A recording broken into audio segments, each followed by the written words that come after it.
So, let's begin. Why are you in despair, O my soul, and why have you become disturbed within me? Hope in God, for I shall again praise him for the help of his presence. Thus go the words of Psalm 42, verse 5. These words will serve as the template for this lecture recital, if you will. Today I'll be bringing you music that covers three biblical themes found in this one verse: despair, hope, and praise. I present these themes in this order for the same reason that I suspect the psalmist does.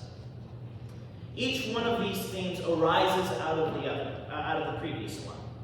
It's a pattern of behavior that is seen throughout the biblical text and that is undergone by characters such as David, the Apostle Paul, and even Christ himself.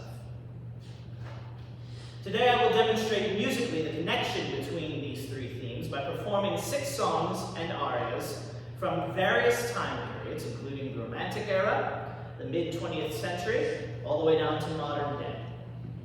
All of which incorporate biblical texts that in one way or another expound upon one of these themes. The repertoire will be split up into 3 sections of 2 songs, each section representing one of the 3 themes. Starting with despair, Webster defines this word as a complete loss of hope. The last person in the Bible that one would expect to experience this would be, of course, Jesus himself. Yet, he gives arguably one of the deepest expressions of despair in the text of the Bible. Those words will be given in the first aria from Theodore Dubois from his cantata, The 7 Last Words of Christ.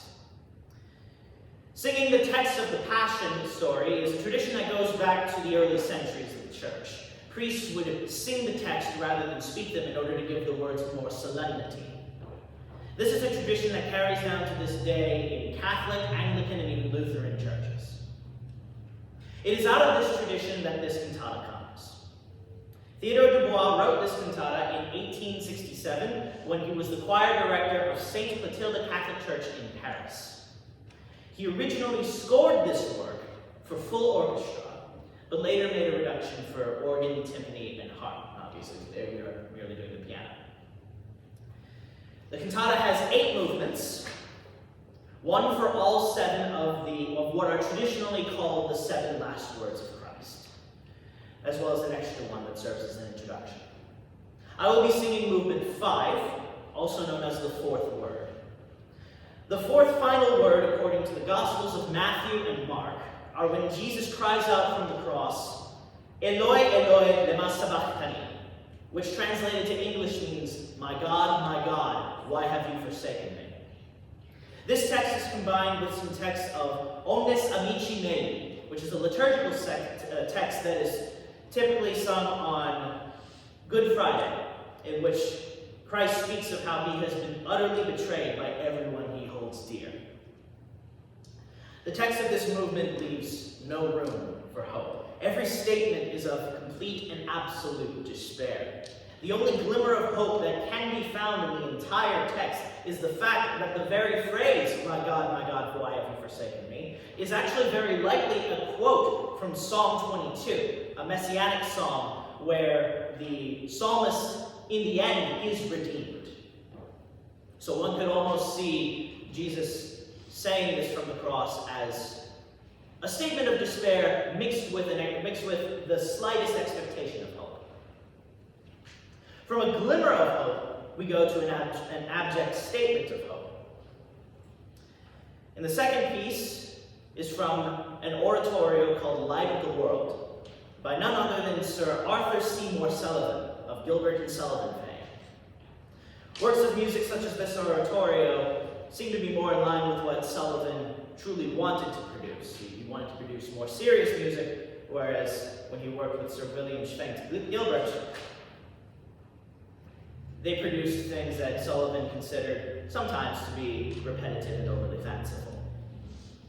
This oratorio is based on the 1853 to 1854 painting of the same name by William Holman Hunt, where Christ is depicted in full kingly garment, his head surrounded by a halo, he's holding a lit lamp, and he's knocking on a door in a manner reminiscent of Revelation 3:20, where he says, "Behold, I stand at the door and knock." The oratorio itself is a retelling of the life of Christ from the Gospels. The piece that I will be singing is titled "Daughters of Jerusalem." It's from the second part of the oratorio.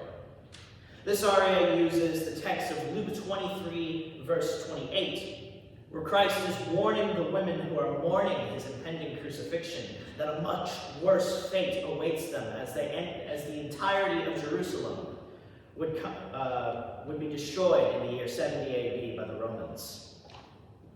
The aria also utilizes Matthew 24:21, where Christ warns of a day of tribulation which will be worse than any other day in recorded history or any day that is yet to come.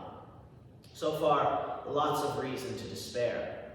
Yet surprisingly, the aria ends with a hopeful passage. John 16:33, where Christ encourages his disciples to rejoice despite their impending troubles, because he has conquered the world. This aria is placed at the end of this section of the recital because of how it leads the first theme to the second theme. It starts off in despair, with the first half of the aria ending in a half cadence that in order to represent unsteadiness or worry. But it ends triumphantly with chords that ring out assurance and confidence. It is interesting to note that the words of this aria become more hopeful as the words of Christ that are utilized are said further back in time relative to the crucifixion. So the further back in time you go, the more hopeful the words become. This would seem to suggest that even as Christ is moving towards his final doom, hope can still be found in remembering what was said in the past. It's how the psalmist of Psalm 42 is able to say to himself, "Hope in God," when his soul is already downcast.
For the next two sections, I will be using pieces from two different composers. The contemporary composer Victor Simonsen, as well as the 20th to 21st century composer Carlisle Floyd. Leading out of despair and into hope, we will begin with a rendition of possibly one of the most, if not the most famous passage in the entire Bible, the 23rd Psalm. The version I will be singing is by Victor Simonsen. Simonsen is an African-American composer, singer, pianist, and conductor from Fort Washington, Maryland. He is a graduate of Howard University and Eastman School of Music, whose work has been described as neo-eclectic, incorporating classical, jazz, gospel, as well as worship and praise music. Simonsen describes his composition process as, first and foremost, a means of telling a story. He tells this story by means of text painting and exploring colors and harmonies. Many of those elements are incorporated into his rendition of Psalm 23, which is the first in a cycle of 3 psalms that he wrote for his own senior recital. It's almost as if this music is meant to be played for recitals like this. Because Simonsen is primarily a pianist, the piano part was written for these 3 psalms before the vocal part. Simonsen said that he tried to write Psalm 23 using a technique called text painting, where he tries to paint a picture of what's being said in the vocal part using the music. The song begins with the baritone singing a lyrical line in order to express the utter lack of worry that is expressed in the line, "The Lord is my shepherd, I shall not want." The piano part then gradually builds up and up and up until the section where the vocalist says, "Thou preparest the table before the presence of mine enemies," where Simonsen has the piano playing in a manner that he describes as ethereal. Toward the end, the piano part becomes more expansive and challenging, building up to the final line, "And I will dwell in the house of the Lord forever." This can be seen as hope bubbling up inside of a person until it is released as praise. Again, that's the connection between hope and praise. This song expresses hope as confidence. The psalmist is confident and not fearful of the valley of the shadow of death because the Lord is with him, and he has confidence in the presence of the Lord for all the reasons that are listed previously in the psalm.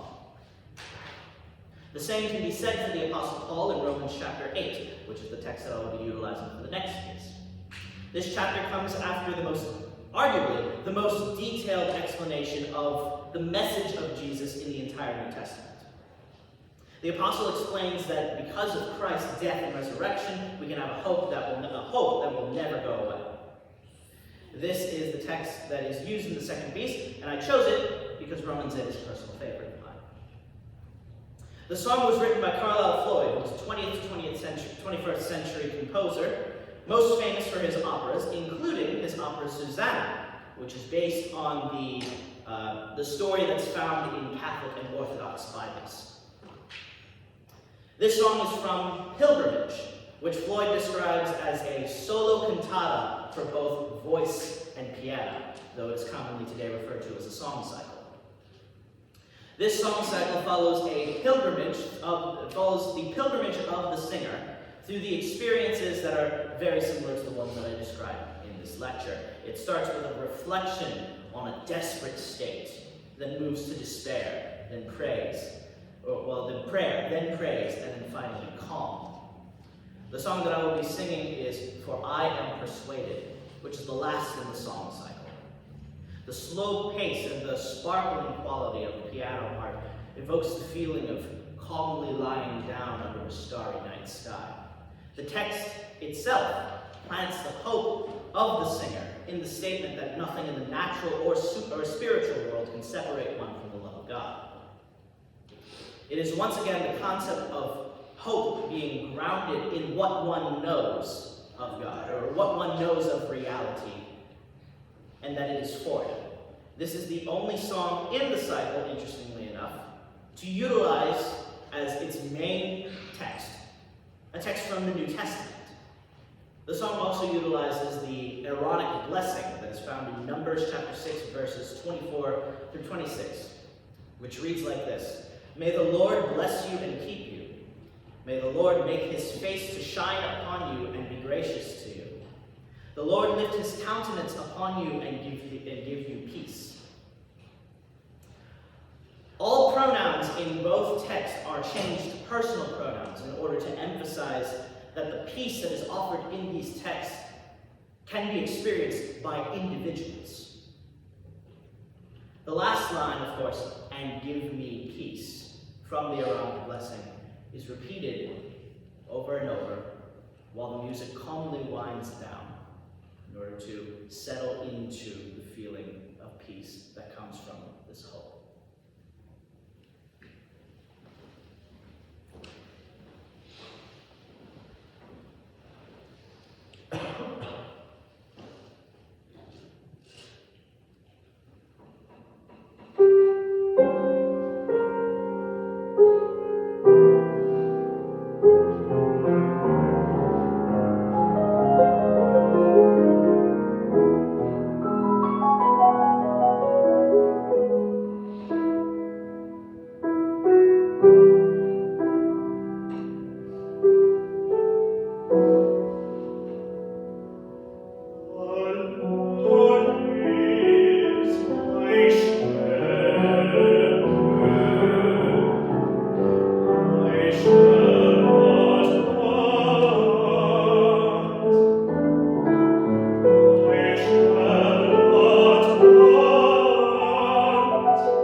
coming to the section on praise, and I say finally in two senses.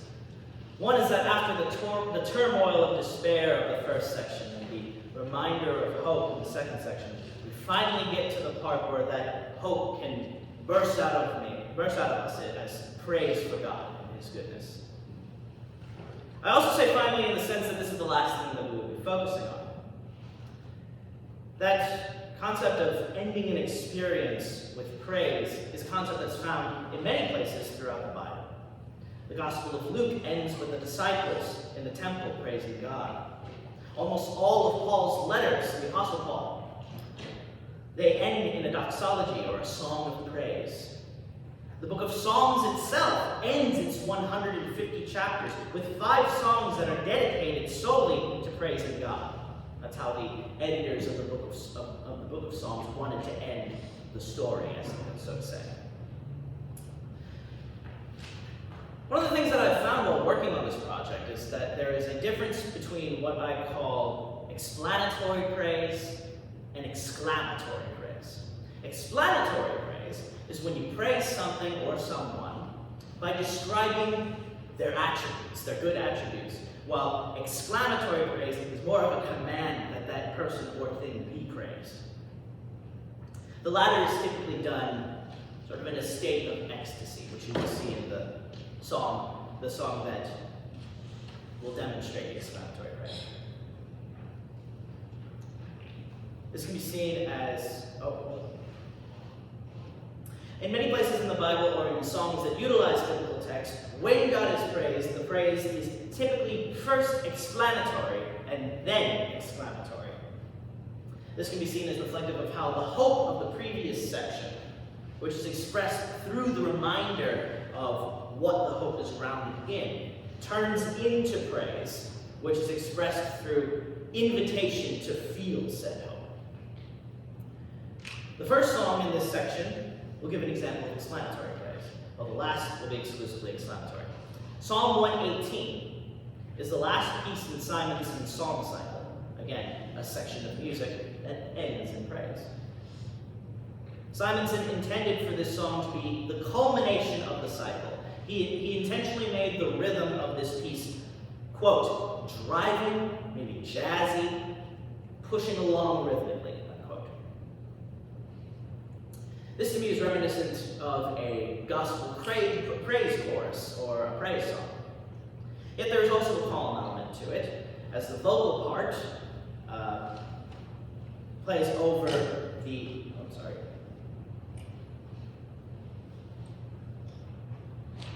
There's also a calm part to that. I wrote this weird.